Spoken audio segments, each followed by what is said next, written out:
Good morning students. Now this is my fourth session in the same chapter P block elements. कल हम लोगों ने start कर दिया था ग्रुप 15, 16 और 17 के कॉम्परेटिव स्टडी के बारे में।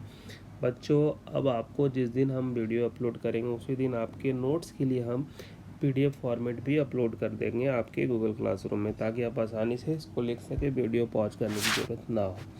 आज के सेशन का हमारा ऑब्जेक्टिव्स क्या है फटाफट देख लेते हैं उसको। आज हम पढ़ेंगे comparative study of physical properties. इसमें कौन कौन से पॉइंट डिस्कस होंगे? Melting and boiling point, metallic non metallic properties, state of existence, anomalous behaviour of first member. जो फर्स्ट मेंबर होता है जैसे नाइट्रोजन, ऑक्सीजन और फ्लोरीन, इनके बिहेवियर कैसे अदर मेंबर से डिफर करते हैं।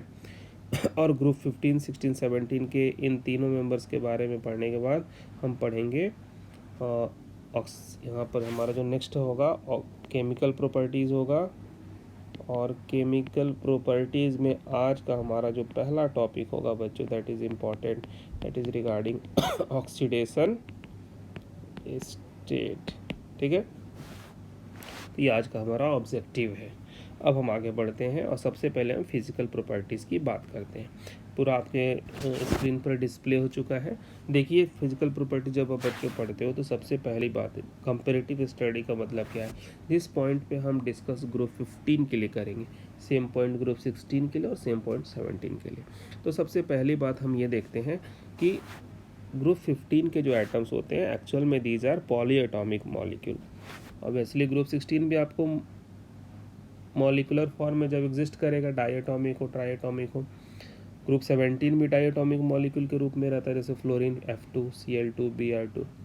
ठीक है ना, जैसे die nitrogen diatomic gases molecule है। उसी तरीके से आप देख लो ऑक्सीजन है, O2 के रूप में पाया जाता है, फ्लोरीन है F2 के रूप में, Cl2 के रूप में, Br2 के रूप में। तो ऑब्वियसली जो पहला डिस्कशन का पॉइंट है, तीनों में देखा जाए तो एटलीस्ट डायटॉमिक मॉलिक्यूल का फॉर्मेशन होता ही है।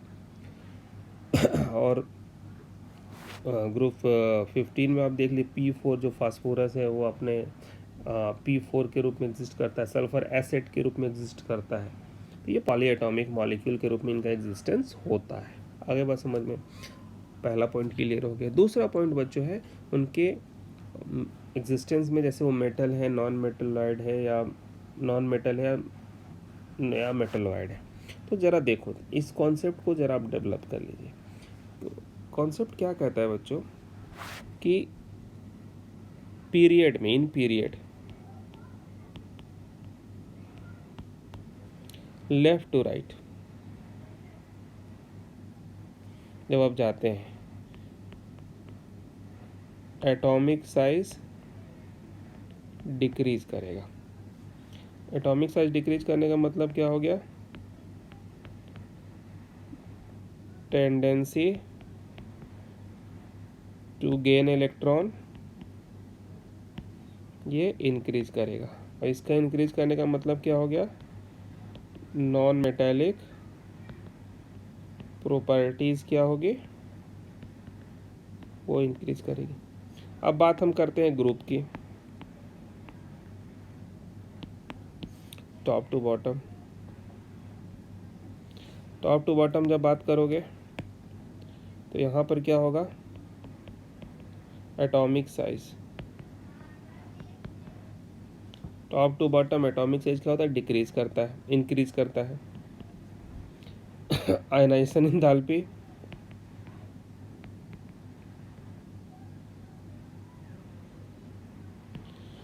आयनाइजेशन एंथैल्पी डिक्रीज करता है। टेंडेंसी टू लूज इलेक्ट्रॉन, जब आयनाइजेशन एंथैल्पी आपका डिक्रीज करेगा तो इलेक्ट्रॉन के लूज करने की टेंडेंसी इंक्रीज करेगी।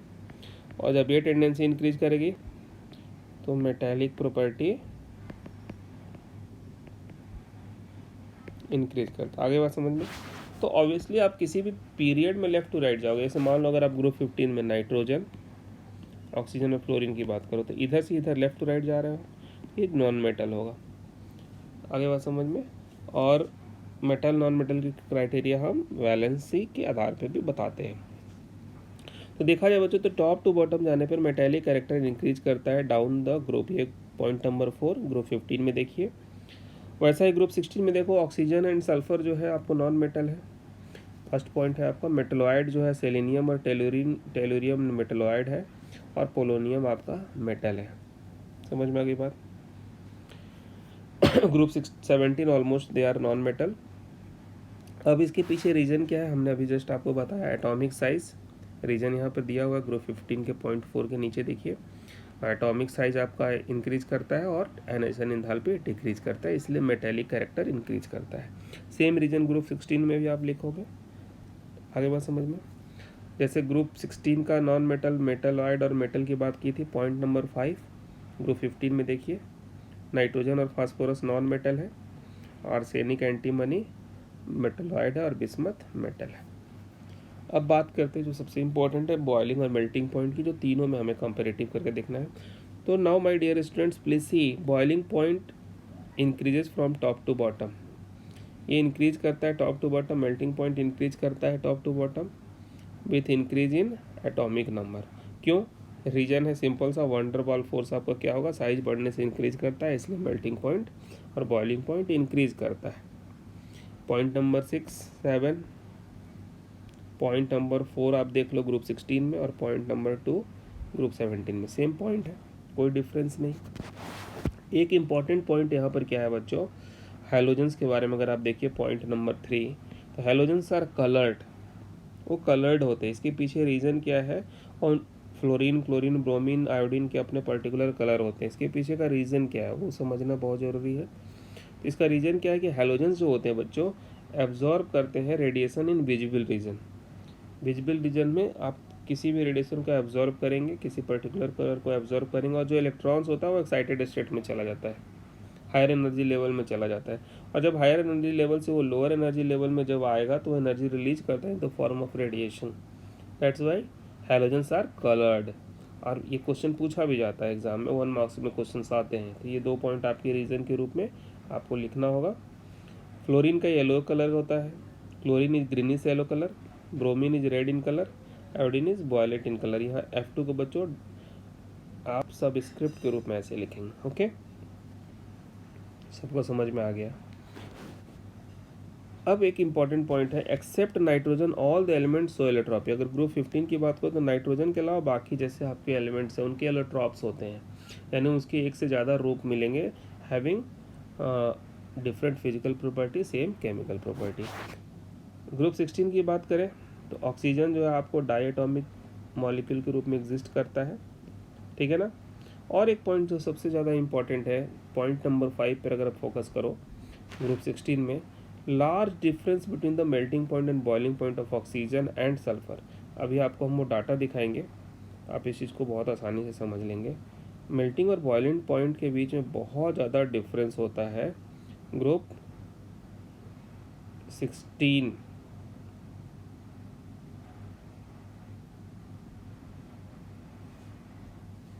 ग्रुप 16 के 2 एलिमेंट्स की बात करें आप, ऑक्सीजन और सल्फर की, तो इनके बॉइलिंग पॉइंट में बहुत ज़्यादा डिफरेंस है। तो ये डिफरेंस अगर देखा जाए तो बच्चों क्यों होता है, इसके पीछे का रीज़न क्या है, तो इसके पीछे रीज़न है बच्चों एटॉमिसिटी। ऑक्सीजन की जो एटॉमिसिटी होती है वो आपको,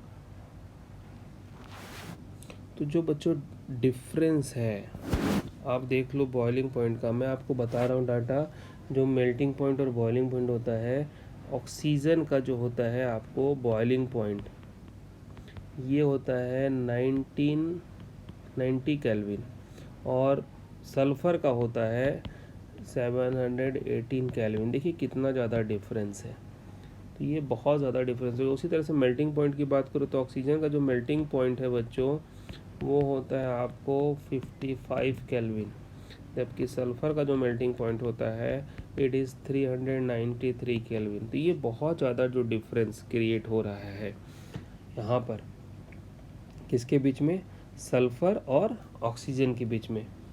तो इसके पीछे का रीज़न क्या है, इसके पीछे का रीज़न ये है कि ऑक्सीजन जो है बच्चों उसकी एटॉमिसिटी क्या होती है, 2 होती है।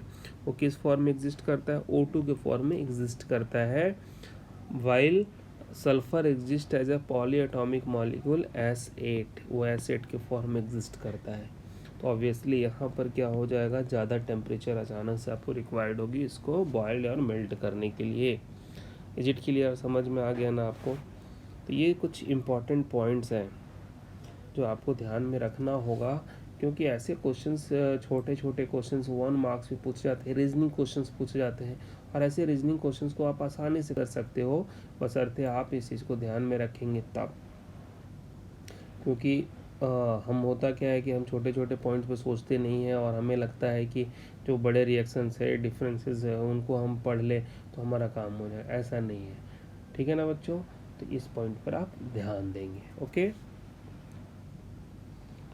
एक और बहुत इंपॉर्टेंट पॉइंट है बच्चों, पॉइंट नंबर 7, जरा ध्यान दो। ग्रुप 15 में melting point increases up to arsenic then decreases. अगर आप डाटा ध्यान से देखोगे ग्रुप 15 के लिए, तो वहाँ पर आप ये देखेंगे कि जो मेल्टिंग पॉइंट है, nitrogen, phosphorus, arsenic, antimony, bismuth.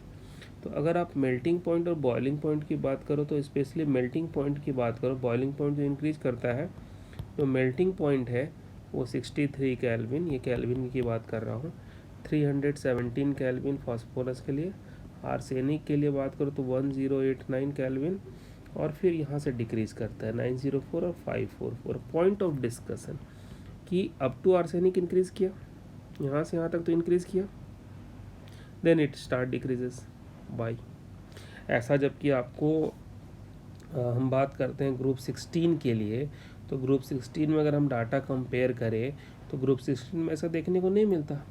Group 16 के अगर एलिमेंट्स की हम बात करें, जहाँ पर हमारा होता है ऑक्सीजन, सल्फर, सेलेनियम, टेलुरियम और पोलोनियम। तो यहाँ पर अगर मेल्टिंग पॉइंट की बात करें तो 55, 393 केल्विन, 490, 725, 520। तो कहीं ना कहीं ये एक हमारा रीज़न है कि ऐसे इंक्रीज़ करके फिर अचानक से डिक्रीज़ क्यों करता है।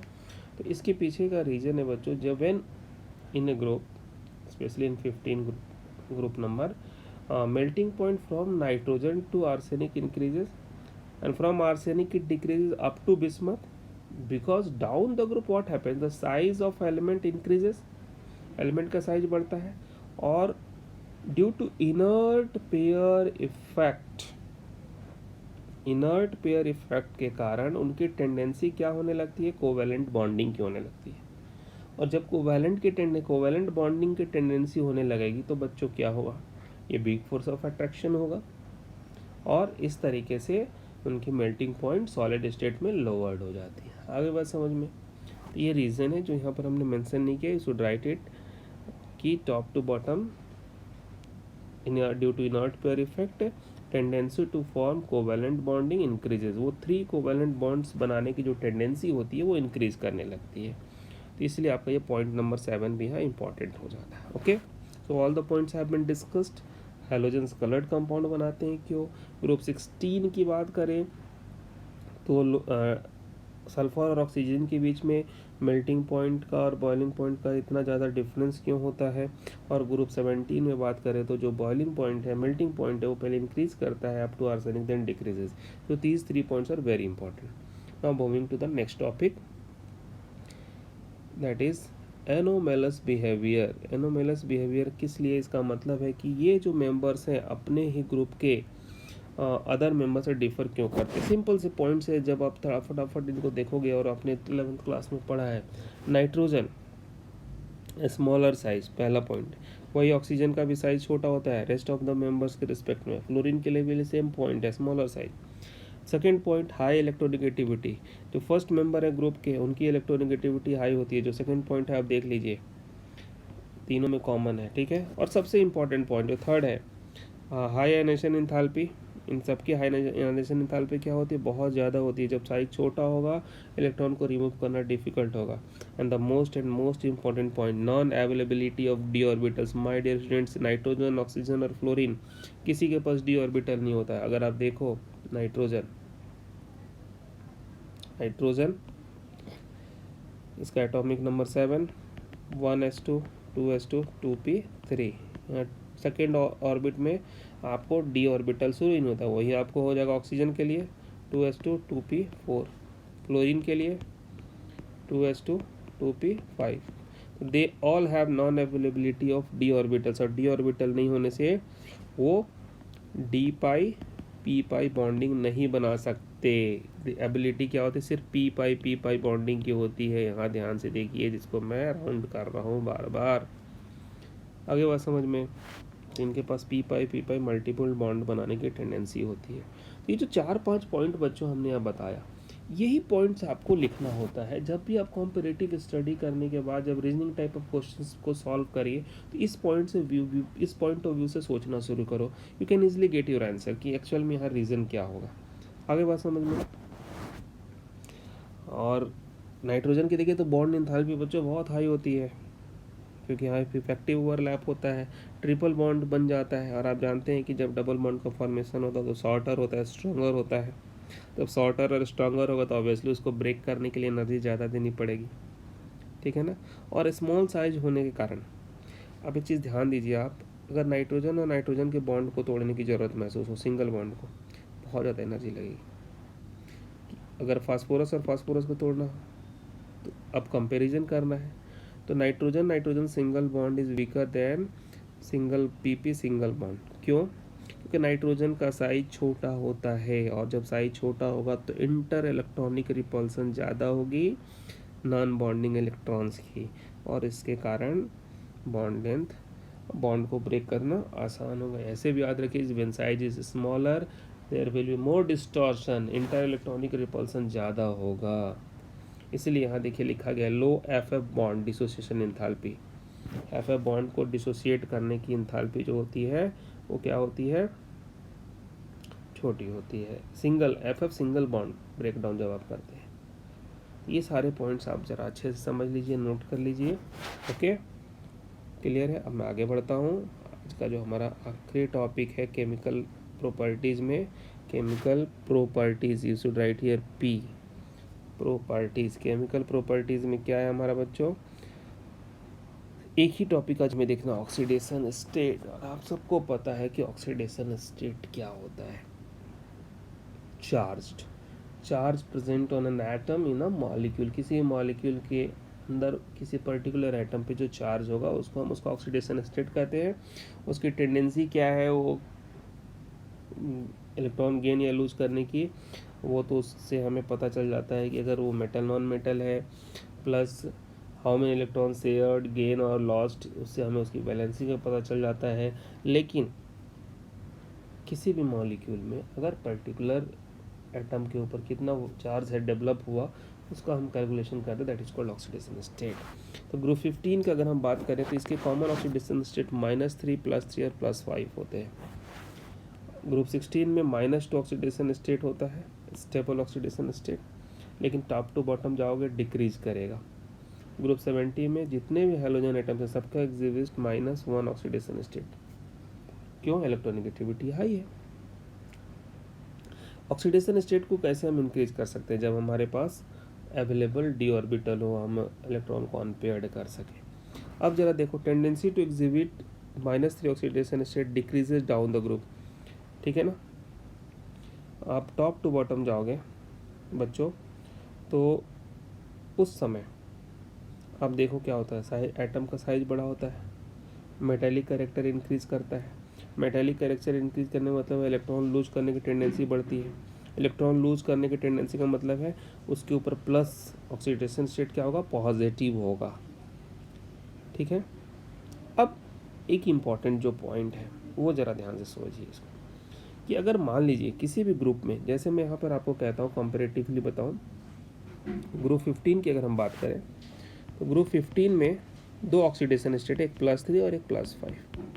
ग्रुप 16 में अगर हम बात करें तो हमारा है +4 और +6, जिट के लिए।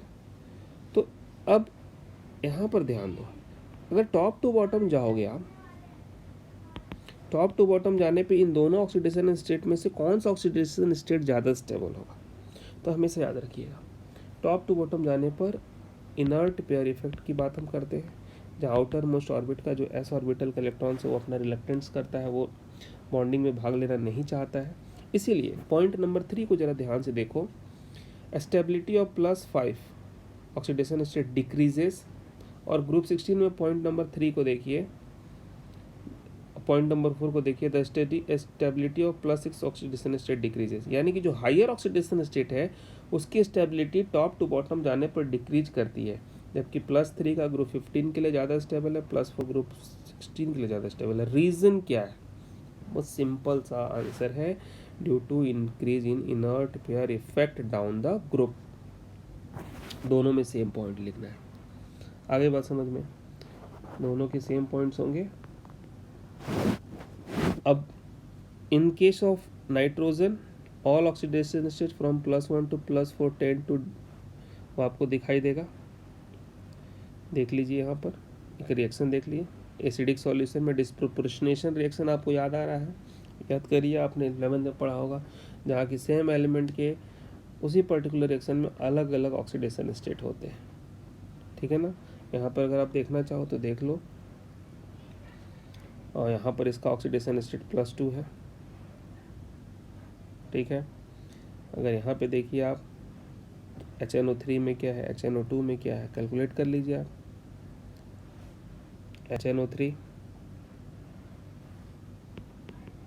HNO3 ऑक्सीजन का ऑक्सीडेशन स्टेट -2, हाइड्रोजन का +1, तो +1 +x 3 × -2 = 0, x = +6 -1 +5। इसका मतलब है यहाँ पर क्या आ गया, +5 आ गया, NO में +2 है। इसी तरह से HNO2 में देख लो क्या हो जाएगा, +3 हो जाएगा। Clear?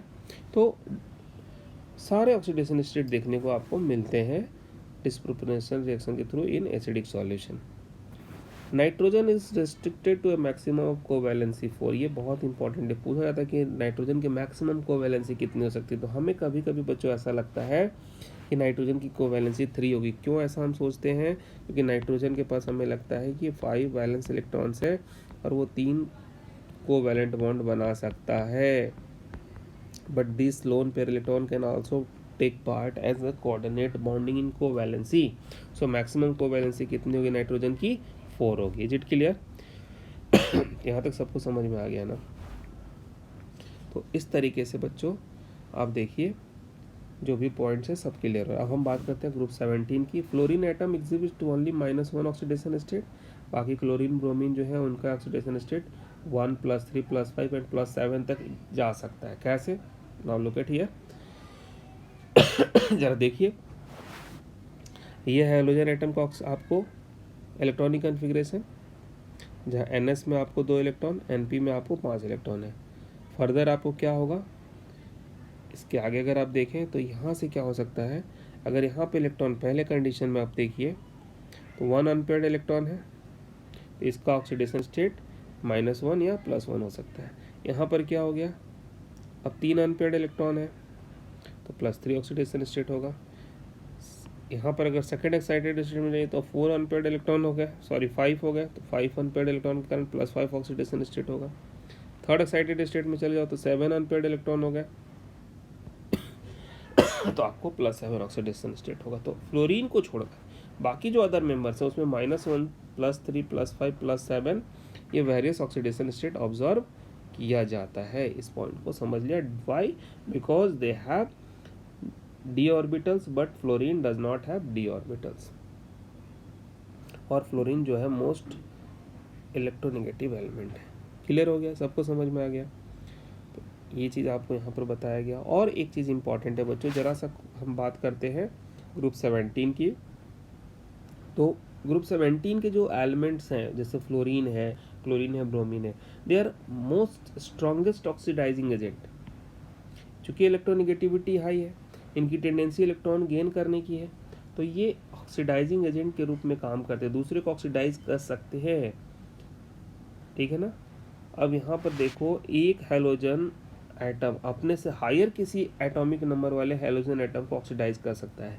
Point number 5 should be keep. Fluorine अगर अपने से हायर, क्लोरीन, ब्रोमीन और आयोडीन किसी को ऑक्सीडाइज कर देगा, यानी कि यहाँ से देखिए फ्लोरीन से फ्लोराइड आयन बन गया और वो अपने मेटालिक फॉर्म में आ गया, यानी उसने इलेक्ट्रॉन लूज कर दिए, उसको फ्लोरीन ने अपने से हायर एटॉमिक नंबर वाले हेलोजन एटम को ऑक्सीडाइज कर दिया। Fluorine oxidizes water to oxygen, यहाँ पर आप देख लीजिए, फ्लोरीन ऑक्सीडाइज कर दिया, वाटर से ऑक्सीजन बना दिया। ये रिएक्शंस पूछा जाता है, फ्लोरीन का रिएक्शन वाटर के साथ लिखिए, ऐसे एक्सरसाइज में क्वेश्चंस दिए गए हैं। Chlorine bromine react to water form corresponding hydrohalic और हाइपोहेलस एसिड। जैसे अगर मान लो X2 है, X2 की जगह आप X की जगह क्लोरीन रख लीजिए, ब्रोमीन रख लीजिए, HX, ये जो HX है इट इज हाइड्रोहेलिक एसिड, और जो HOX है हाइपोहेलस एसिड, इसको हम लोग पढ़ेंगे आगे, ठीक है ना। तो ये वाटर के साथ रिएक्शन हो गया। क्लियर है, बात समझ में आ गई सबको। इस तरीके से बच्चों ये अभी आपको हमने समझा दिया। अब आपके सामने कुछ है जिसको आपको सॉल्व करना है, एक बार देख लीजिए। PDF के रूप में भी आपके पास ये क्वेश्चन होगा, देख लो। वाई आर हेलोजेंस कलर्ड, ये पूछा गया है। Tight the reaction of fluorine and chlorine with water, ये भी पूछा गया है। और इंक्रीजिंग बॉन्ड एसोसिएशन एंथैल्पी के रूप में इसको अरेंज करिए। Why are halogens strong oxide, all this questions are from your NCERT book, सारे NCERT बुक से हैं बच्चों। इसको अच्छे से सॉल्व करिए, आपका एक्सरसाइज भी कंप्लीट होता जाएगा टॉपिक वाइज डिस्कशन के साथ साथ ही। तो आपको सबको समझ में आ गया। कोई भी अगर दिक्कत हो कमेंट करिए, नोट्स प्रिपेयर करते रहिए, जो कुछ भी है सिलेबस हमारा ऐसे ही कंप्लीट होता जाएगा। So once again thanks to all for watching my videos. Like and share करिए, सब्सक्राइब करिए, मेरे चैनल पे आप जा सकते हैं, दूसरों तक इन चीज़ों को पहुंचाइए, those who are needy. So once again thanks to all, thank you, have a nice day, see you tomorrow again. Okay, thank